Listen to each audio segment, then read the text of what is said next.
Let me ask you something. Have you ever looked at your numbers and thought, how are my expenses this high? Like, you're not doing anything crazy. You're not out here making reckless decisions. You're running your business the way that you always have. And yet somehow, month after month, your overhead keeps creeping up. And you can't quite put your finger on why. Now, that's not random, and it's not just inflation. There's something deeper going on.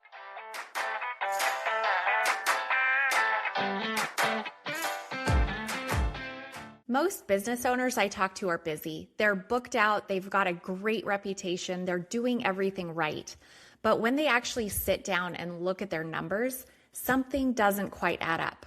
The profit doesn't match the effort, and it's usually not a sales problem. It's a visibility problem. I'm Shannon Howard. I work with HVAC owners, electricians, plumbers, and contractors to uncover hidden profit, fix those leaks, and help you keep more of what you earn. This is Profit Isn't an Accident.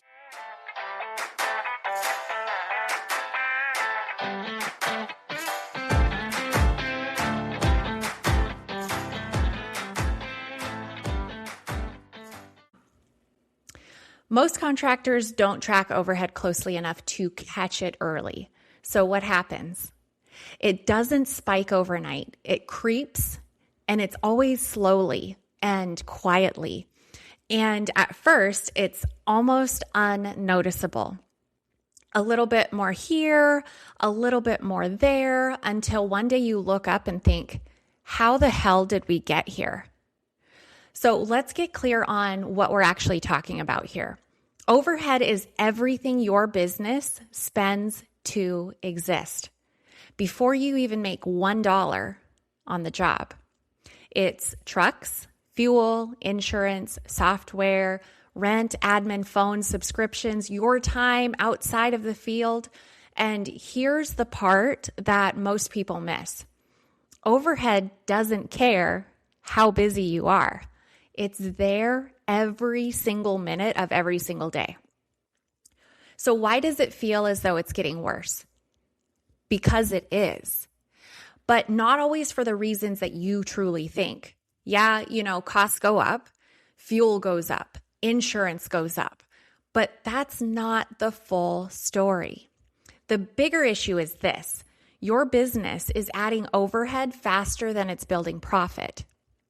So let's break this down how it actually happens, because it's not one big decision.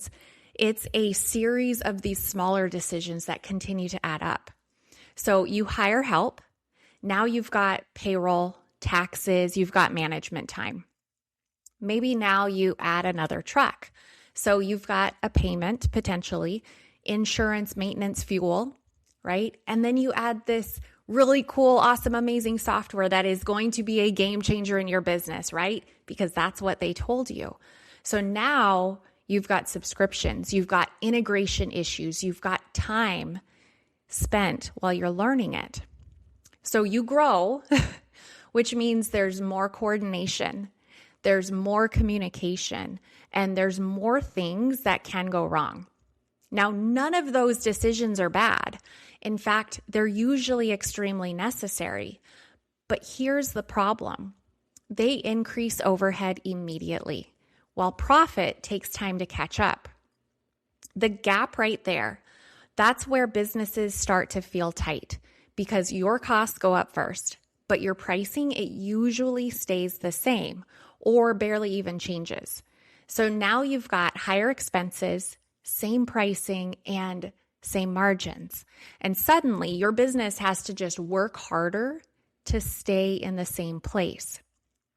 And here's what makes this dangerous. You don't feel this all at once.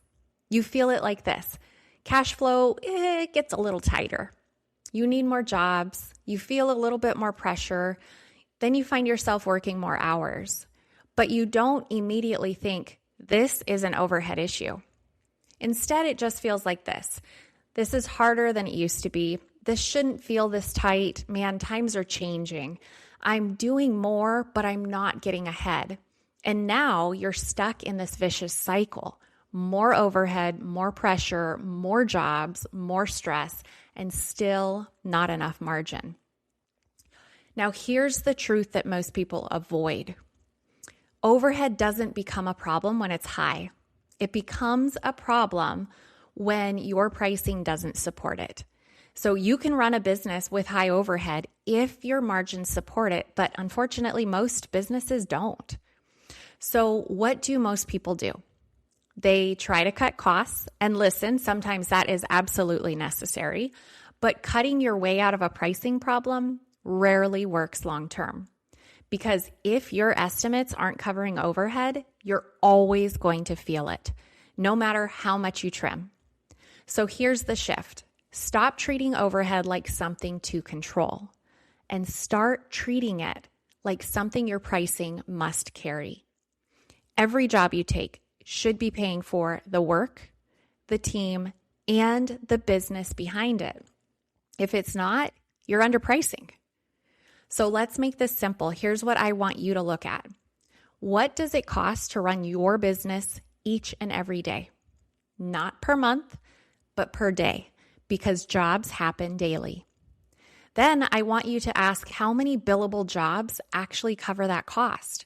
And if you don't know this, you are flat out guessing. Are your current jobs actually carrying overhead? Or are your current jobs just covering labor and materials? Because if your jobs aren't covering overhead, your business is. And that's where the pressure comes from. So if overhead feels like it's creeping up on you, that's not something to ignore. That's something you really do need to understand, because it's not just about cutting costs anymore. It's about making sure that your business is structured in a way that actually supports itself. Because when overhead is handled correctly, everything feels lighter, more controlled, more predictable, and your business finally starts doing what it's supposed to do. It starts to pay you. I will see you on the next episode. Make sure you share this with a friend because they're struggling too. If this hit, there is a reason. Most businesses aren't broken. They just don't have clear visibility into where the money's actually going. So if you want help finding it, grab my free Profit Edge playbook or book a quick session with me. You'll find everything in the show notes. And if you haven't already, follow the show so you don't miss what's next.